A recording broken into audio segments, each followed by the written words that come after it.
I sent him an autographed copy of the book. Sure. And the guy who had worked with me called me up and said, we want to give this book to the Crown Prince, but we want to translate your comments into Arabic, but we can't read them. So Yeah. I said, oh dear, well, I'll write a new one and I'll write it more carefully and send it to you. So I think, I think that they are okay with it. Yeah, because they couldn't read your handwriting.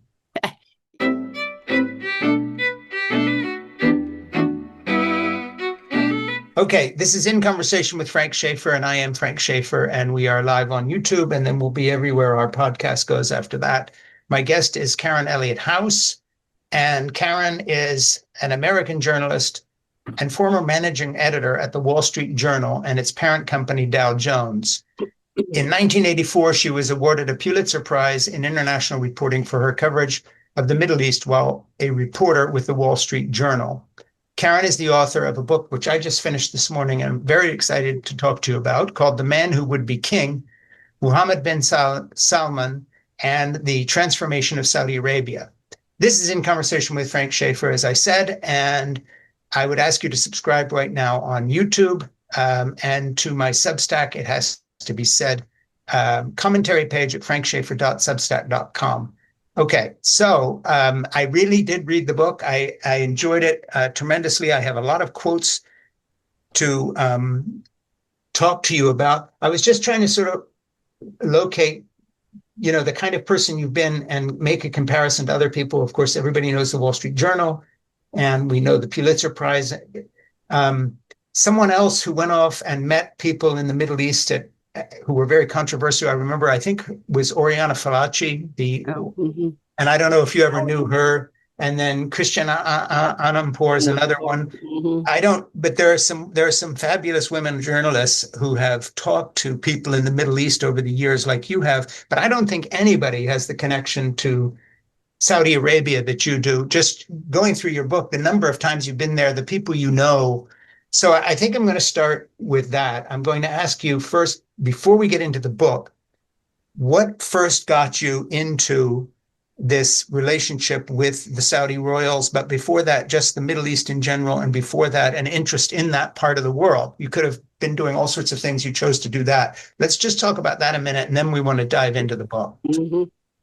Well, I can't claim that journalistically I got interested in the Middle East because I went to church, but I did spend my young life and life going to church. So you read about Jerusalem, you read about Damascus, and I covered energy for the Wall Street Journal right after the Saudi oil embargo.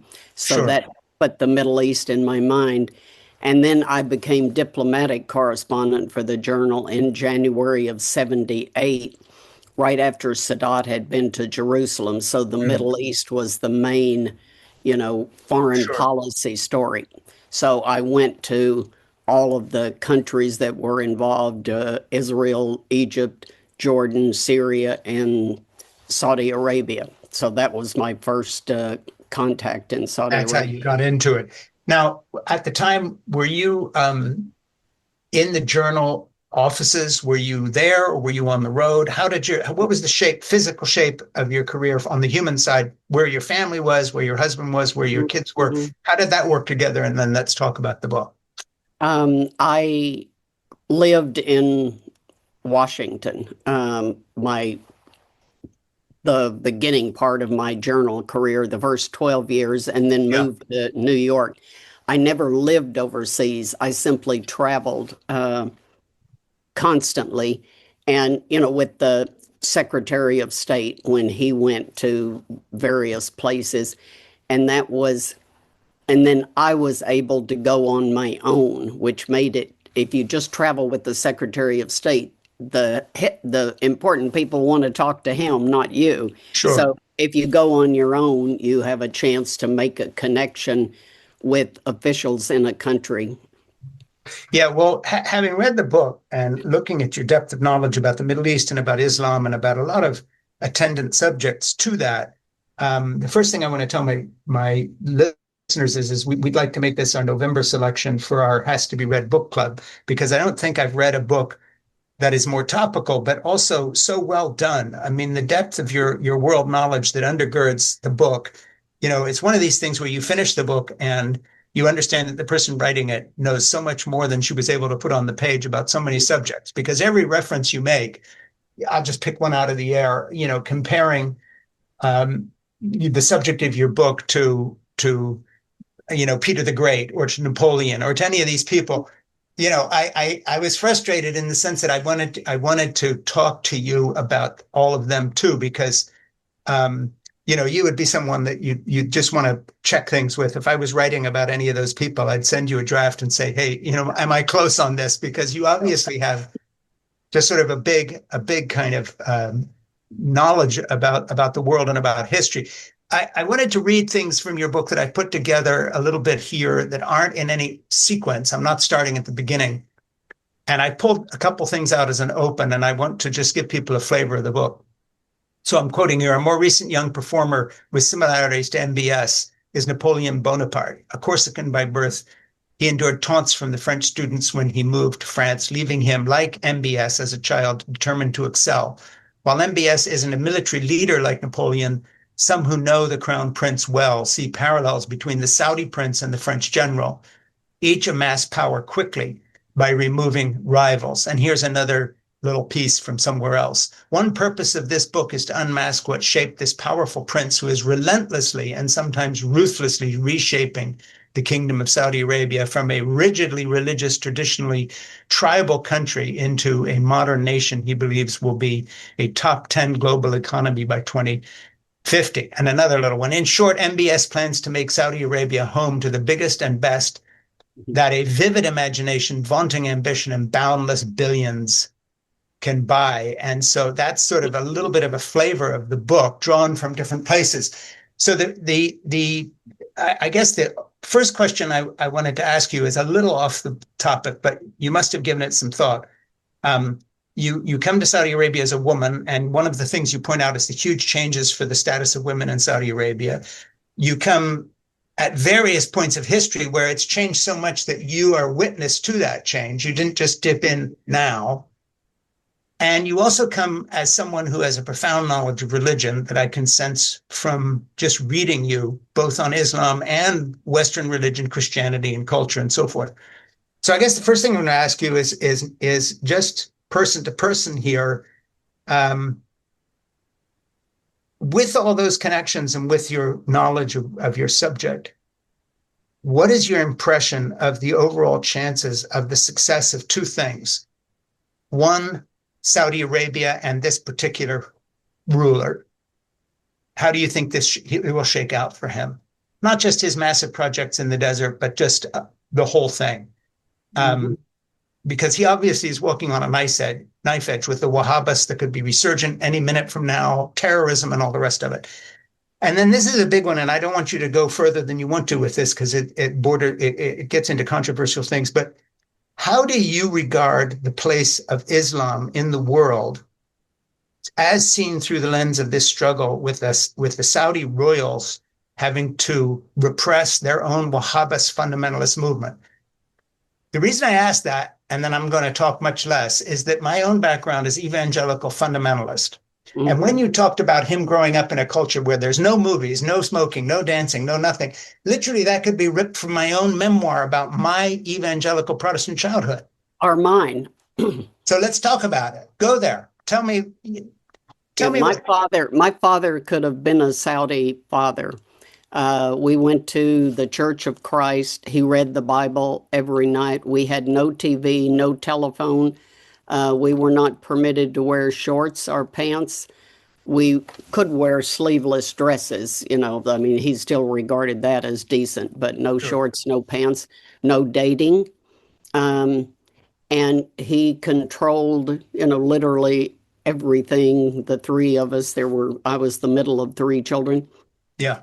But interestingly, when I went off to university at the University of Texas in Austin, he said, if you don't like this, you can leave.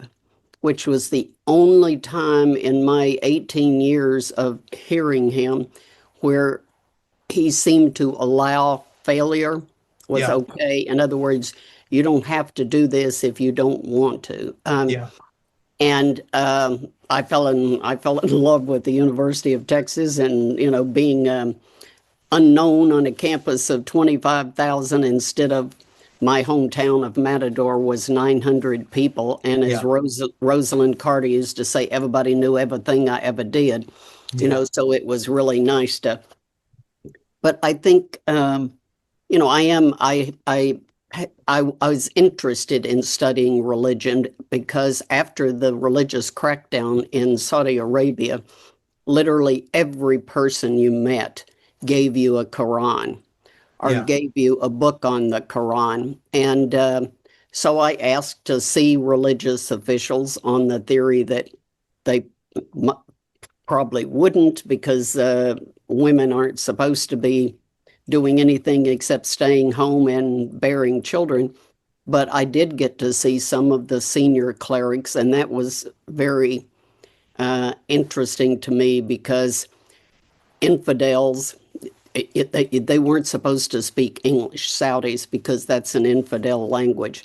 Sure. And yet, the daughter of one of these clerics that I went to see, she translated for us. She Mm. spoke English. So you got a sense that even for the religious, allegedly deeply religious, there were things that they didn't, they told others to do, but didn't obey themselves. Yeah. And young Saudis got onto that. And by the time I wrote my first book between 2006 and 2012, Mm. the young Saudi generation was very tired of the hypocrisy because they had the internet by then. And the Crown Prince is one of that generation.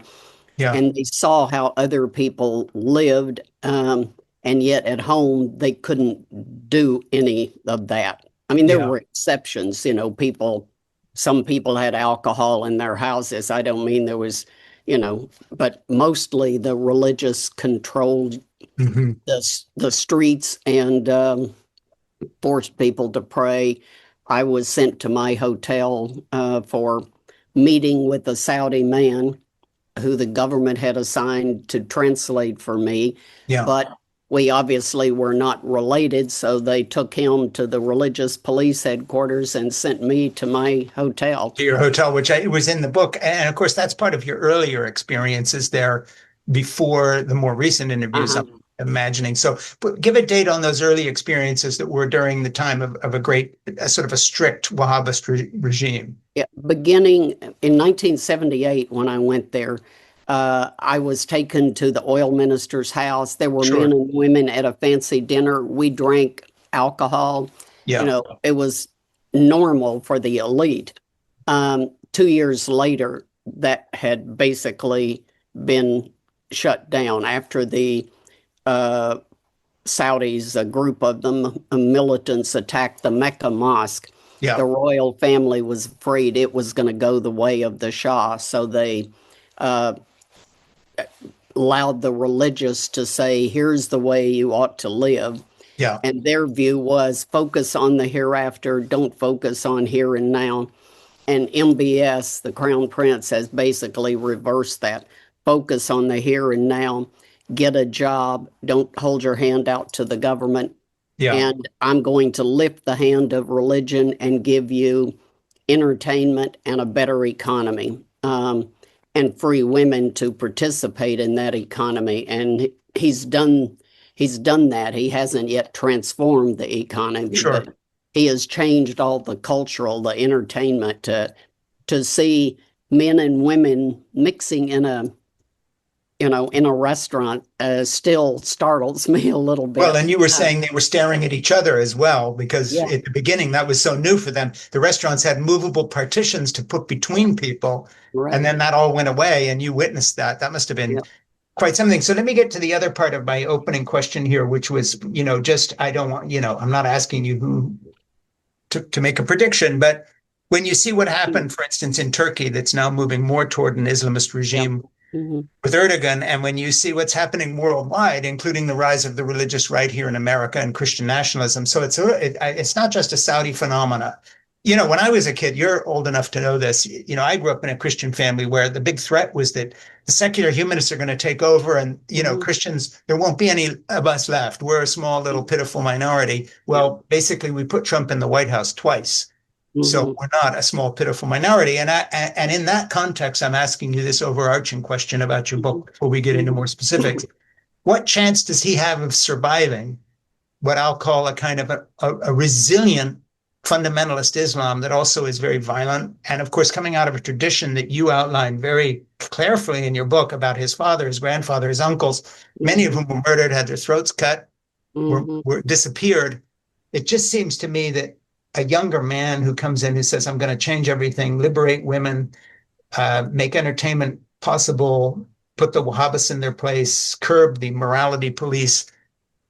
He himself, he can have all the people surrounding him with guns he wants, but in Yeah, this context, how does he survive that? I think the risk for him is more a personal assassination risk.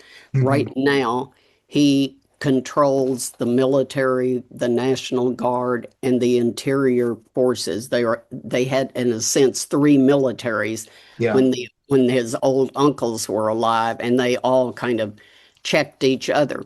yeah, He has taken control of all those. He has dared to do things that the previous king talked about, but never sure. could bring himself to do. He didn't have the courage. And for whatever, I mean, I think young Saudis say that MBS, the crown prince, um, understood that the religious were, not nearly as popular as their elders thought they were. Yeah, And so he just simply told they're still paying the religious police, but yeah. they are not allowed to go on the street and arrest people. Or whip them or anything. Yeah. Um, You talk about the fact that the young population there is something like 60% of the population. mhm, So in terms of the numbers, that looks good for him. mhm. Some of those young people are probably more conservative than he wishes they were. Yeah, I think the risk to him is that he makes a mistake like Napoleon made by you know sure. invading Stalingrad and losing, or then trying to fight the British. Um, and I think that is the reason that he's not likely to recognize Israel anytime soon, because according to the polls in Saudi Arabia, 90% of young Saudis do not want to recognize Israel. Yeah, And so that is the kind of thing, if he he did it, faces. that could be a spark to give the religious a foothold to try to claw their way back.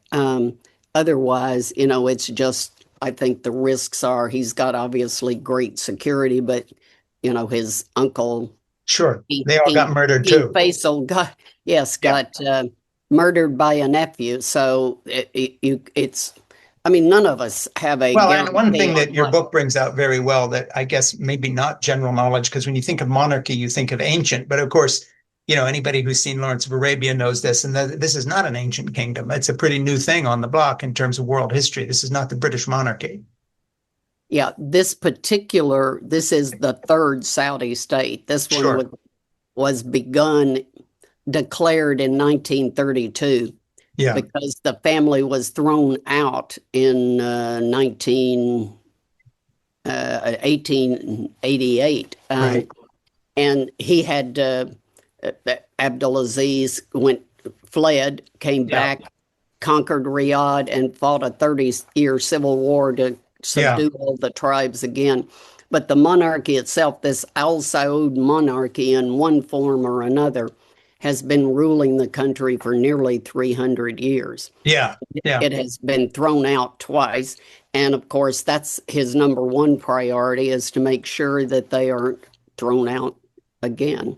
Yeah, one thing in terms that your book has many lovely twists and turns. One that just comes to mind, and then I'm going to get into my notes, I promise, is that I love the fact that women were getting non-religious educations because they were they were able to study. And so when he opened the job market up, women had skills and you could hire them because they've been studying. The guys have all been in various forms of madrasas doing the Quranic studies, in addition to which they're living on the subsidy of the government. So not only aren't they used to doing any work, there's nothing useful they can do except to recite the Quran. I mean, to put it in the American equivalent that you and I are familiar with, it's sort of like kids who were homeschooled and then sent off to Bible school, and they get some sort of degree in New Testament something, and then, try to get a job as anything else. I mean, it's familiar with anybody raised in her, but I just love that the women are doing great. Yep. And the men not so much. They're motivated. They're motivated. Yeah. I mean, we had, if you remember, Hertz and Avis, the two, and Sure. Avis' slogan was, "We try harder." Yeah. Women, to me, are the Avis of Saudi Arabia, the "we Yeah. try harder" crowd, and they're educated. So it's not just we try harder, but we're bringing our minds and our motivation. And, it's amazing to see them stand up in public, women that have been teaching in girls' schools, or maybe, a few working in the stock exchange or Sure. a bank or something. But to see them in public presenting, I mean, I'm old enough to be one of the early women, that came along in America in the 70s when Sure. women could enter journalism and this and that. I could have never been that poised, and they just stand up and talk. Yeah. And it amazes me. I'm impressed by. Yeah. Yeah. Do me a Saudi favor. women. I read your book on Kindle, so I don't have it sitting here next to me. Do you have Uh, a copy of the book handy? I do not, because my son-in-law took it. I'm sorry. Hey, What? okay. Well, let's just tell people that I'm going to repeat the title a lot here because I would get you to Okay. hold it up. I'm talking to Karen Elliott House, is an American journalist and former managing editor at the Wall Street Journal and its parent company Dow. And she's won a Pulitzer Prize. But what we're here talking about today is an incredible book, The Man Who Would Be King, Mohammed bin Salman and the Transformation of Saudi Arabia. I'm so fascinated by this book on so many levels. My own religious background, a little bit of interest in Saudi Arabia anyway, and the part it plays, the Middle East, all the prophetic context I was raised in terms of Israel. We're in the middle of the Palestinian conflict. I think probably what people say about the fact that the attack on Israel was launched perhaps to curtail the Saudi overture to the Israelis. I mean, there's so many things here that make the book current. So let me get back to my notes here so that I can do justice to the book. Enter the new king and his 29-year-old son, King Salman, then 80. Now, this is going back in the history a little bit, was well known to Saudis, having ruled Riyadh province for nearly half a century before becoming the crown prince in 2013. But young Prince Mohammed was largely unknown to his countrymen. Yes, he was the sixth of his father's dozen sons, but who was he? So tell the story a little bit that you tell so well in the book about the unlikelihood of this kid who's like many sons, many wives, lost in the shuffle, huge families, and all of a sudden here he's ruling this country with an iron fist. So give us a little bit of that story that is so well told in the book. Yeah, I was really fascinated by what had A, how did he get power, but B, where did he get the ideas he was promoting for this modern Saudi Arabia? Because in my 40 plus years of going there was one old king after another, and they were basically, it was like watching a silent movie. They didn't say much or do much. And he was suddenly, as I say, I think in the book, an IMAX movie on fast forward. Everything was happening. And his mother, I think, is the one that really motivated him to she told him, he tells me, don't be an also ran to the first wife's boys. Get out there and make something of yourself. And so I think he was constantly, and as you've already said, a bit like Napoleon, he had a chip on his shoulder. Yeah. People didn't treat him with the dignity he thought. I tell in the book that he got a $500 a week allowance, and his other cousins, he said, got $2,000 and $5,000 a 5,000. week. Yeah. So he felt, as I said, he sat below the salt.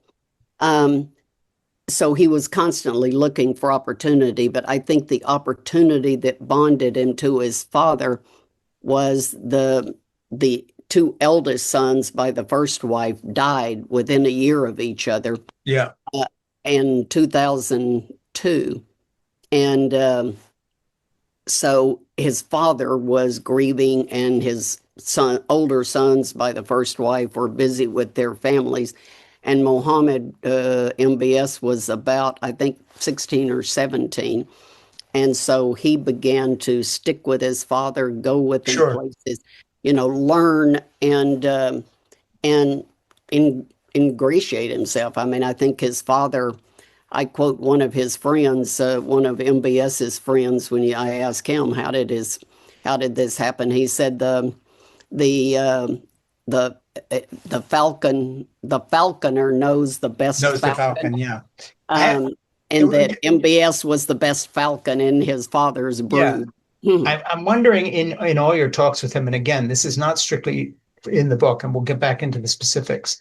But I'm curious, because of your own sensitivity towards religion, if you ever had an idea from him, whether, and I know this will come off as a very presumptuous question, but whether he's a true believer. And I ask that because you have a page here that this really jumped out at me, given that recent history with the political Islamists. It's not surprising that MBS today sees Islamists as much, such as the Muslim Brotherhood, as his major internal threat.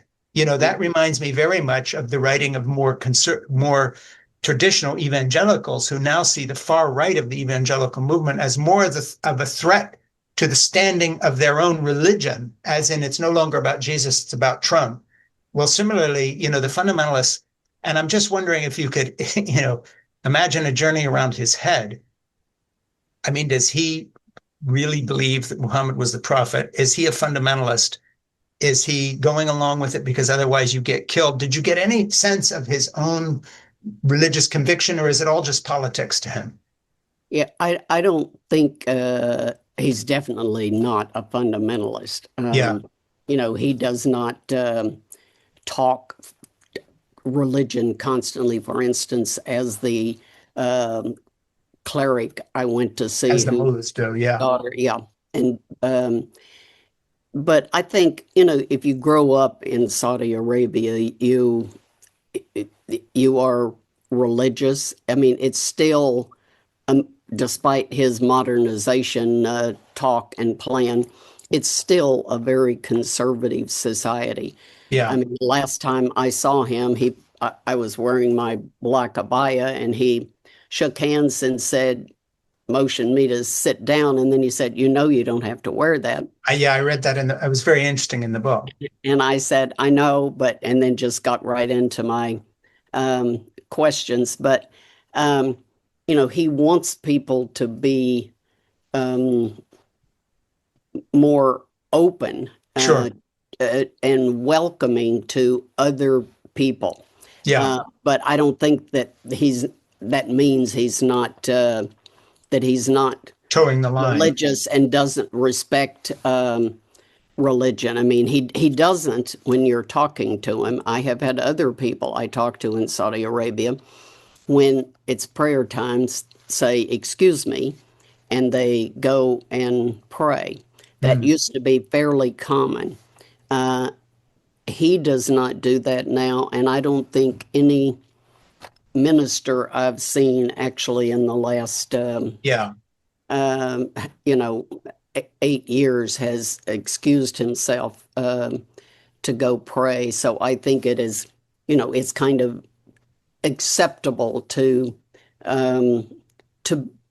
be religious, but not to wear it on your sleeve, as my mother would say.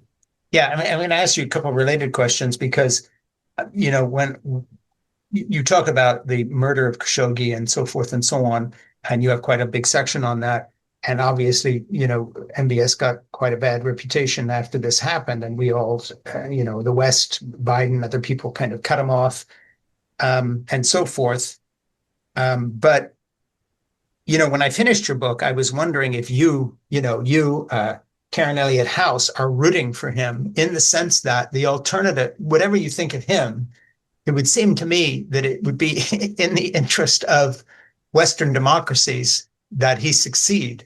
Because when you look at what's happening in Iran and you look at what's happening in Turkey, I can't think of any alternative to what he's doing that is good from our point of view. Reading something from your book here, you say, Islam teaches that all Muslims must obey Allah and their earthly ruler, whose legitimacy comes from enforcement of Islamic law. So obedience is almost instinctive. Therefore, most Saudis don't long for democracy, but merely for transparency and accountability from their government. They weren't accustomed to much of either for decades. Well, at least to that degree, he seems to have fulfilled somewhat of that promise from your book. Yeah, the transparency and accountability, I think he is fulfilling more than, the previous rulers. I Sure. mean, what has gone on is he has opened the culture, music, dancing in the streets. Every restaurant now has music, and I'm hard of hearing, so I'm constantly joking. I want to bring back the religious police to shut down the music so I can hear people. But yeah, it's everywhere. Men and women mixing music, movies, parks, entertainment parks sure. where people can walk around. But the society is still quite conservative, and I get emails from people that say, "Don't be so certain that everybody likes what's going on." I don't want my wife mixing with men. But he has, while opening culture and seeking to transform the economy, he has shut down political freedom. So political expression is much less than it was under the previous kings. Before, So on that side of things, it's becoming more restrictive. You also talk about corruption a lot in there, and his included with everybody else's, in the sense of what people have said about some of his deals and the way things are set up and patronage and so forth. I think the number you put in your book is that about 30%, of the economy is sort of frittered away on corrupt politics. That's the number that people used under King Abdullah. Right. There is said to be less corruption now because they do arrest people. They have a special force that looks at corruption, and some very important and powerful people.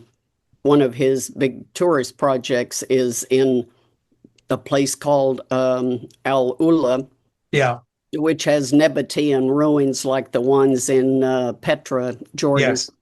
And the head of that was arrested and charged with corruption. I mean, people are regularly charged with corruption. Mm-hmm. One, obviously, as an outsider, you have no idea whether the corruption charges are accurate or they're political. I mean, I assume that some people are still, in this country too, people are stupid enough to try to do things that you would think they would be smart enough not to do. So it's not surprising that Saudis, despite all the you must not be corrupt, that some of them are. Yeah, you talk about a culture in which people can just be disappeared as well. And this is part of the deal. In terms of reshaping the kingdom, you say internally has proved difficult. Perhaps, reshaping the Middle East and global politics is proving far more challenging. Not so long ago, MBS was on the verge of achieving his dream of diplomatic relations with Israel. allowing two nations to enhance not just Mideast security, but also create technological powerhouse and so forth. Obviously, that didn't come to pass. Now, I saw in the news the other day that the Saudis and some other people were calling for Hamas to disarm and be disbanded. So they do still have a finger in that pie. How do you see that all playing out? It seems very fluid, very violent right now. The cabinet, listening to the BBC today, the cabinet was meeting in Israel once again to discuss the total occupation of Gaza, Mhm. the total reoccupation by the military, et cetera. That seems to be something that will be very much on MBS's mind, in that this is his neighborhood and there's no way this happens without it affecting him. So just sort of outside of the book for a minute, just bring us up to date for today. How do you see this playing? I just saw in the Wall Street Journal headlines that apparently Netanyahu has, with the cabinet, said we're going to go occupy all of Gaza. Yeah, So that obviously is not happy news to the Saudis, because again, he cannot, in my view, he cannot or will not. He can do anything he wants to, but I think Saudis say, and I agree, it would be hazardous to his health to recognize Israel while, it is occupying Gaza and uh, starving or killing Palestinians, even though Hamas started it. So I think it's what they seem to be trying to do is build with the French and the British and others, build momentum yeah. for the creation and international recognition of a Palestinian state. But I cannot see the Israelis doing that in No, the in the in the rest of Trump's administration. If yeah, I mean, it's been going on for 70 years and there isn't a Palestinian state. And yes, it's true the Palestinians originally rejected it, but the fact is that it hasn't occurred. So yeah. I'm a pessimist on that. I don't see the creation of a Palestinian state, and I don't think that they can just, as Trump tried to do, push the Palestinians out of Yeah, Gaza to Saudi Arabia or here or there, because they don't want to go and the other countries don't want to take them, because yeah. that's quote solving the problem without giving them a state. Well, and So then putting a very troubled population in your backyard, which is already yes, troublesome yeah, for Jordan. So, yeah, can you only imagine how that would work in Saudi Arabia? yeah, yeah. But one interesting, you have so many good pieces of this book. I mean, I love the book, I really do. And Well, thank you you. just, I just skipped through it with You're such very pleasure. kind. I love it.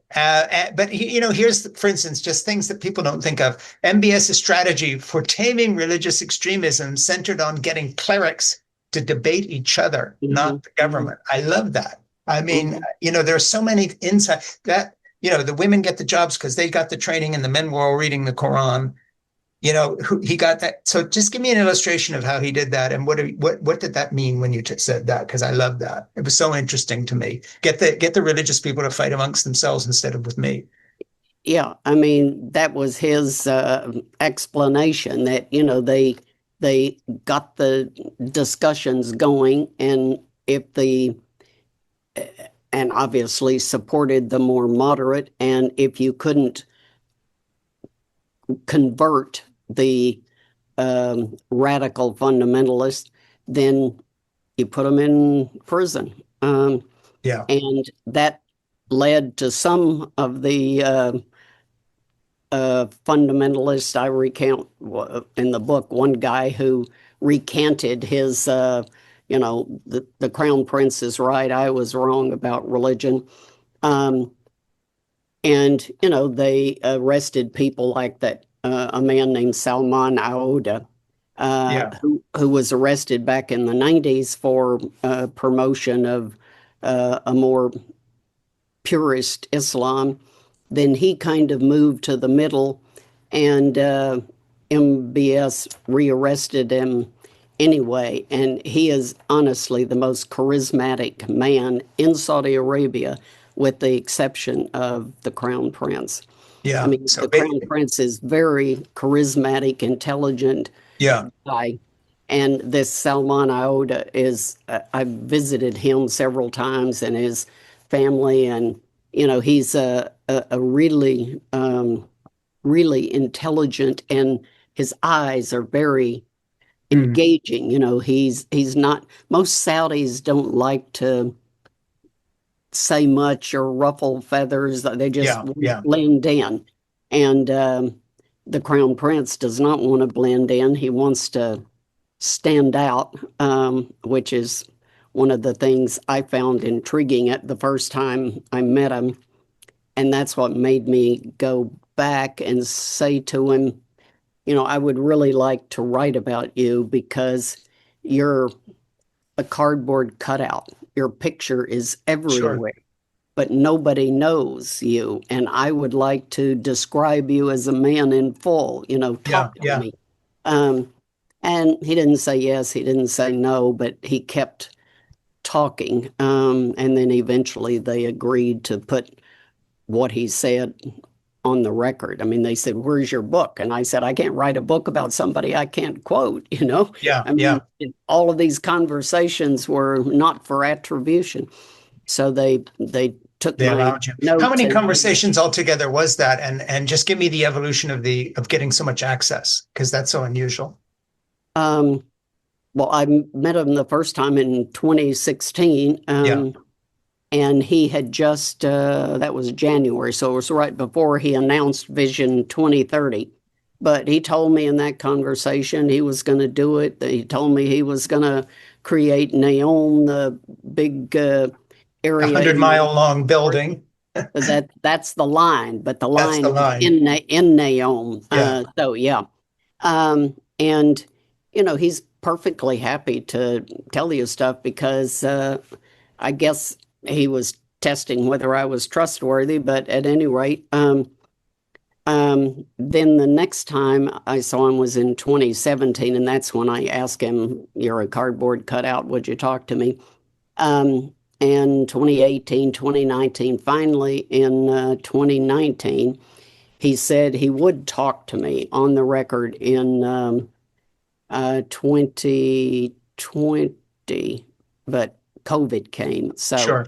And you but said in a way, COVID gave him a little bit of a breathing space too, yeah, because then yeah, he had an excuse for not being quite so yeah, public. for not being public. Yeah. Yeah. So I saw him in all, I think, 7 times, and probably most of them. One of them was 30 minutes, but most of them were several hours because Yeah. Yeah. he tends to meet late at night. And one of them, you enter this big palace and there are people milling all around. And um, I had to wait a couple of hours. And then when I got in, I stayed 3 hours. And the next day, I was flying to Al Ula to a gathering on a plane with some of his ministers, and one of them Yeah. said to me, "Your name is Mud." And I said, "What did I do?" And he said, "We had to wait while you were For in you. there, Yeah. and then we just got in after you." And Yeah. we talked to him for 3 hours, and we just barely got home in time to shower and get on this Turn around and get plane. out. You mentioned an interesting thing in the book, a nice little detail that I didn't know, saying that it's rude in Saudi culture for them to end the meeting when you're seeing them. And so it doesn't really end until you're done. So how did you do that? How did you know when he was kind of done with you? Because it's up to you to say, okay, which is such an interesting I reversal. mean, they would end if you, but it's all a part of hospitality, Yeah, of the course. Arabic coffee and being hospitable. And so Yeah. you don't sort of do what Zbig Brzezinski used to do when I was covering him. He Yeah. would talk to him, and he would literally, his secretary would come in and say, Yeah. "You have a phone call," and he'd go like that at her. And then 5 minutes later, he would stand up, and that was it. That was the end of it. Sure. But yeah, he didn't. I think I just sort of judge. I mean, I feel like I wait a long time to get in, so I have to make the best Make use the of best his of it. time Sure. Well, because you did. you don't know if you're ever going to get in again, so Yeah. um and I waited once 5 hours to see him To do that. Well, from. we're all the beneficiaries because you certainly laid it out in the book in a way that I haven't read about any personage of that level. I've read some books about the British royals and other people. I think your access, but also your perception, and then your knowledge of history and religion somehow. And plus, he must just like you, because if you and he hadn't hit it off at all, you're not getting the second meeting. So, your own character, likable character, obviously carried the day. Speaking of which, on the I personal think he side, liked the fact that I knew something about the country, yeah, because yeah. most and had invested a lot of time in it. Well, if you were Um, hanging around with Zbigniew Brzezinski and the like, you and obviously reading and traveling and everything else, you would be one of those few Americans that actually, could make a connection between Peter the Great and him. I mean, you have some world knowledge. But I have a question on that front, and that is, the first thing I would want to know if I had written that book is, well, what does the prince think of it, and what does the Saudi regime think of me today? yeah, I do not know.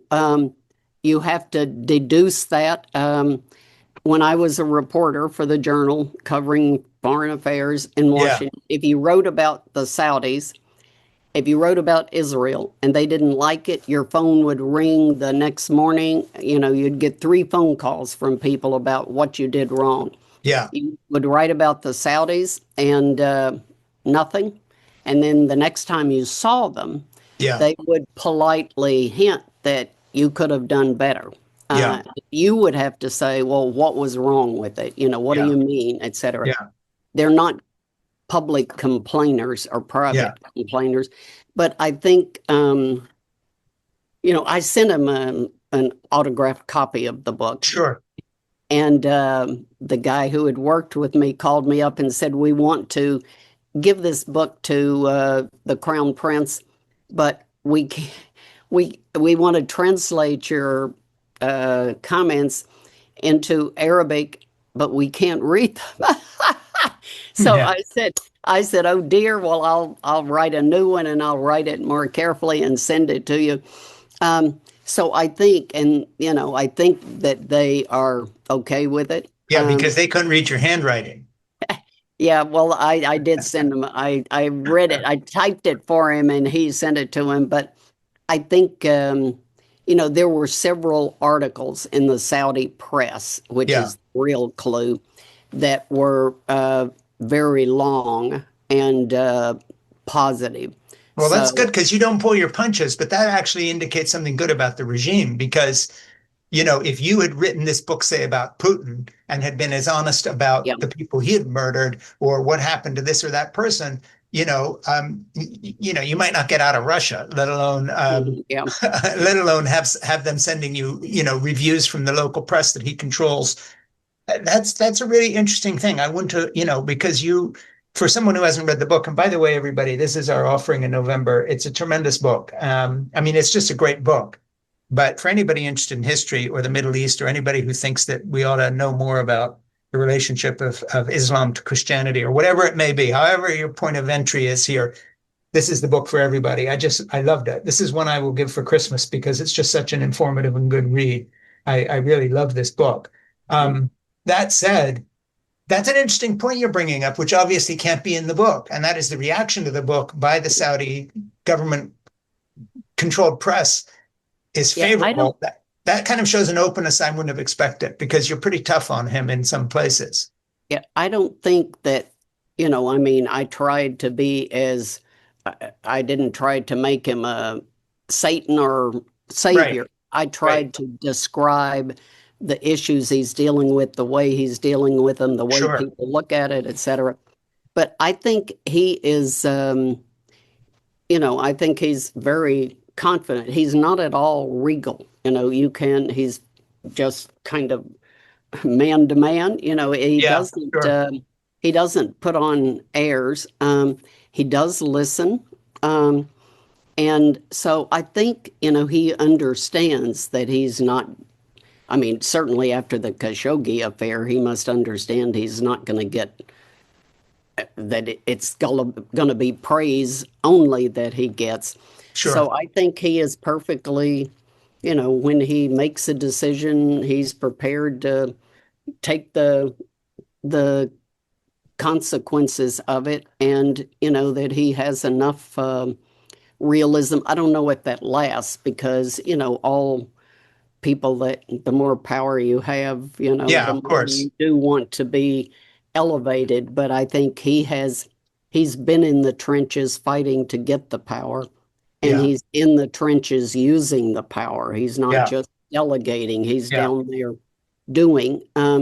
So there may come a time when he will be less open to frank analysis of him, but I think he's, I do not know, and I say this in the book, I do not know how self-reflective he is or how much his ministers, dare to really deliver the truth to him if they think Sure. he should hear something.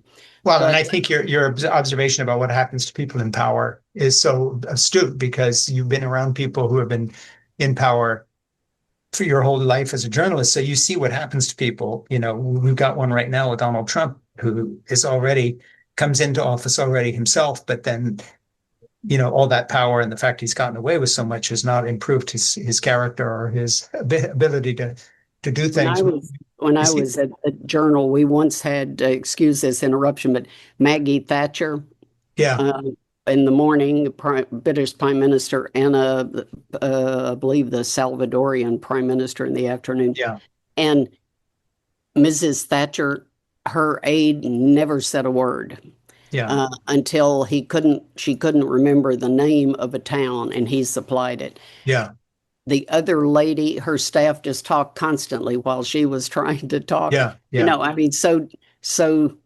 different. But Mrs. Thatcher, did not brook interruptions, I think. So it will be interesting to see over time Yeah. how he develops. How did writing the book, sort of two questions, a big question. How has your career as a journalist kind of changed and shaped you as a human? Having grown up in that very pietistic evangelical background, I'm interested in your own journey. And then specifically, how has this close relationship with the Saudi regime, which guards Mecca, so it's all about religion all the way down again. And your book is inexplicable without that. And so is your life, by the way, from what you said about your childhood. Mhm. I'm just so interested in who you are and how the process of being who you are has changed you and shaped you, and then how this book has changed and shaped you. Because obviously, um, it raises huge philosophical questions about who are we and what's the meaning to life and why am I here and all the rest of it. There's no way you get this close to that serious a subject. I mean, you're talking to a guy who has people killed, and his biggest enemies are, religious people who are fanatics. And we're in the midst of all this in America, but then that's your background. And then on top of that, you've spent your whole life, talking to powerful people who can do things to other people.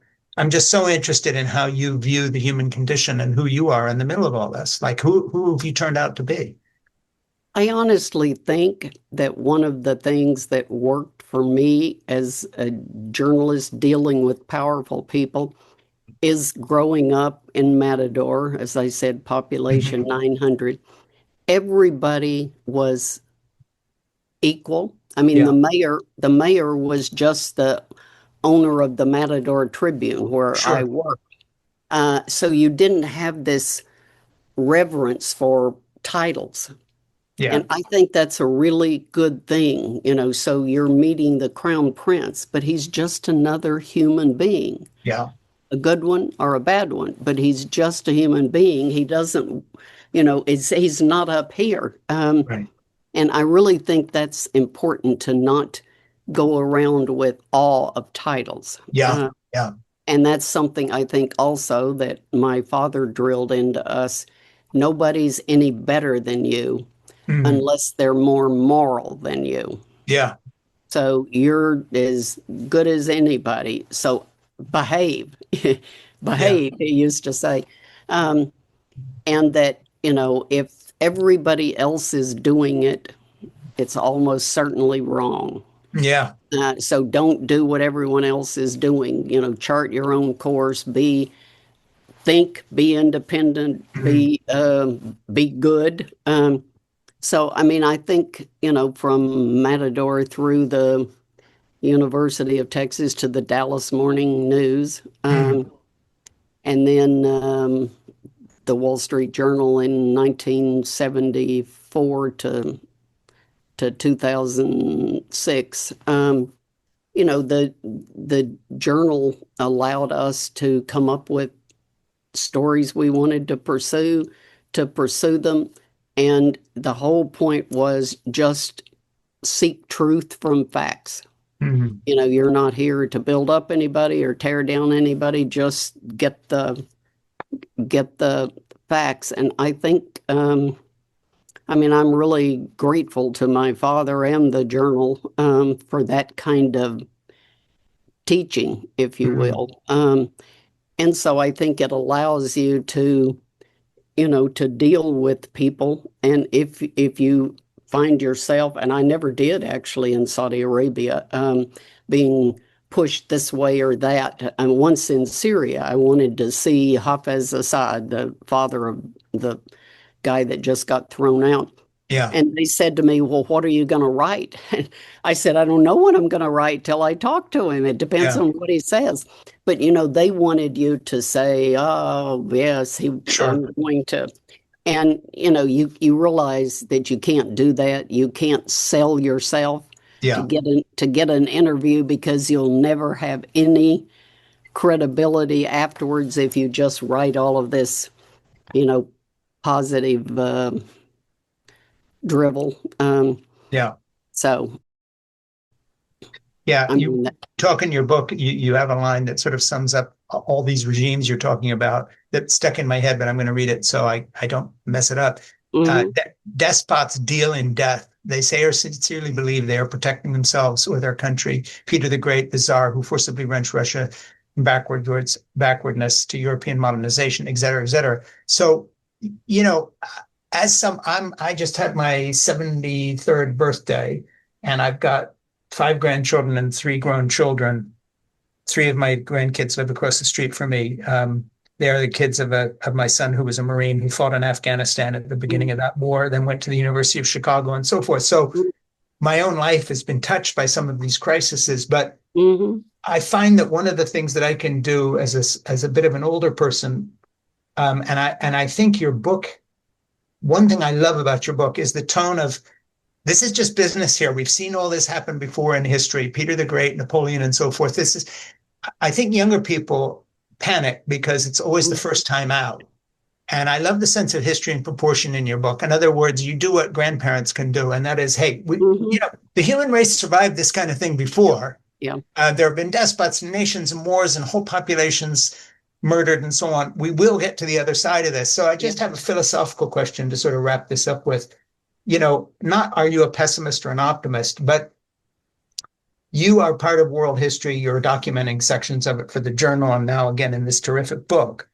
How do you view us as a nation, us Americans? Because you've seen us through the eyes of other people as well, which is a very good sort of way to Mhm. see it. I guess the way I put this to you, Karen, where are we at? Like, we seem to be in a crisis. Is it a crisis? Mhm. Are we going to come out the other side? How do you see where we're at right now in American history? I do think we will come out the other side. If you remember in the 1980s, Yeah, the professor at Yale, wrote Rise and Decline of Empire, Paul, whoever.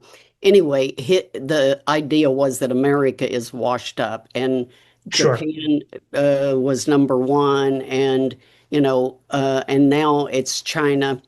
And I wrote a series for the Wall Street Journal to answer that question: Are we a washed up country? And I spent Yeah, 150 days going around the world talking to people, and wrote a 5-part series that said we're not. We're still number one. We have the ability to innovate, and yeah.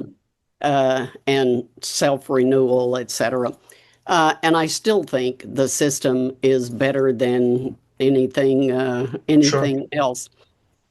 It does worry me some that, we seem to be tearing ourselves apart, but that happened before too. I was on college campus, during the Vietnam War, Yeah. and, we were supposedly in the weathermen and all of those murderous Sure. things.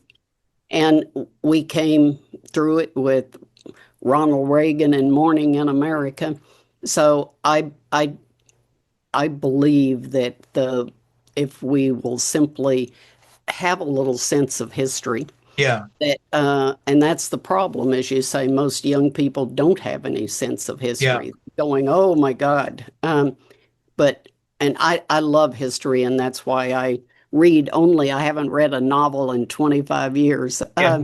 You and me too, mostly. Yeah. So I mean, I think we will get. I think we will get through it. That this too shall pass. Yeah, and that's sort of my feeling as well. And I hope that Good.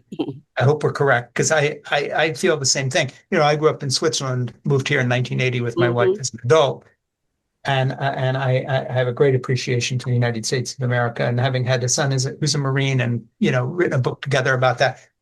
So that's where I come from. But I think philosophically speaking, the one thing that actually worries me more that's happening Hmm. right now in America than Donald Trump or politics or divisiveness is the level of despair you feel when you read articles by Gene Twenge, for instance, telling me that, you know, younger people are so pessimistic, they're not dating, they're not getting married, they're not having children, they're not having families. And then people wait to the cusp of infertility to have a child anyway, if one.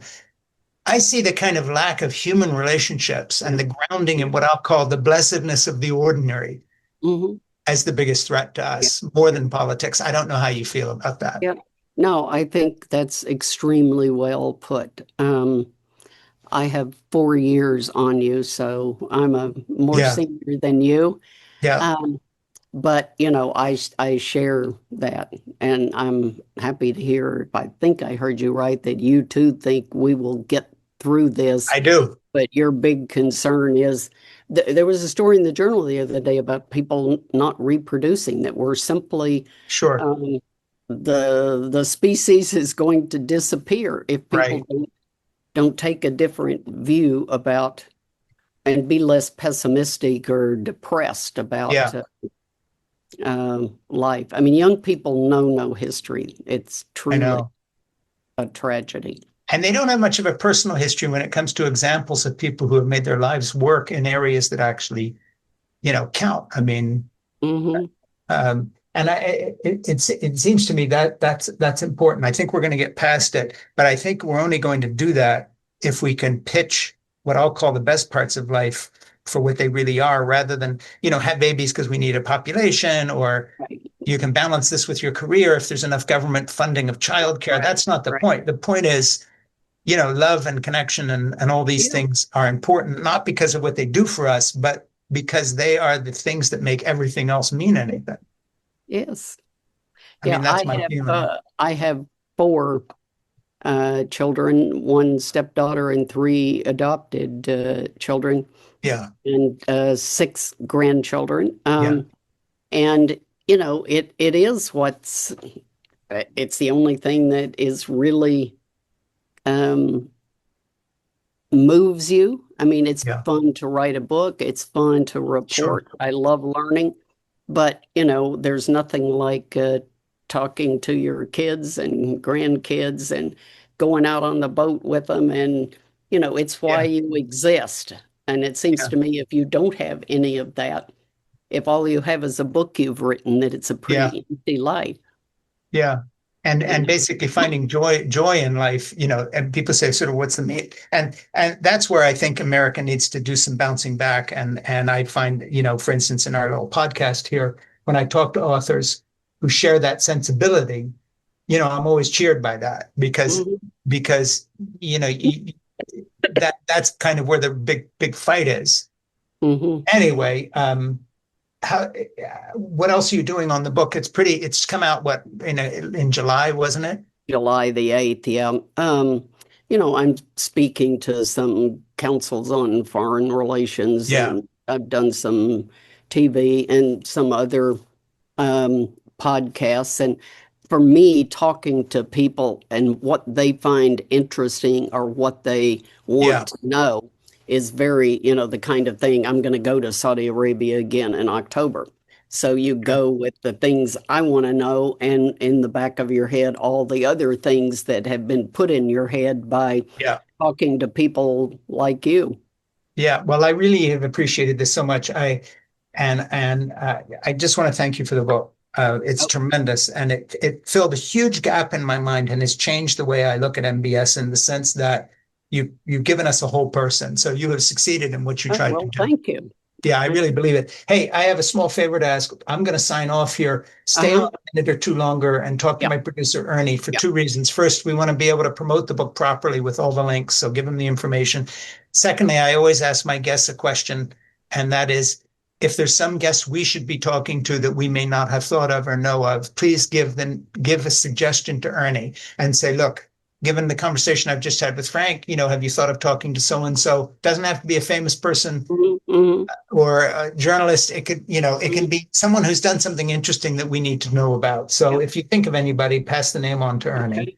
Okay. if you'll Thank you. stick around. Hey, and good luck with everything. Safe travels. I hope the book is a smash success. I'll look for it on all the bestseller lists because this is like a monumental job you've done and a unique. Nobody else has talked to the prince like this. I don't think his own Well, people have spent as much time. You've probably had more time with him than his kids up to this uh, point. thank you. Thank you. It was fun.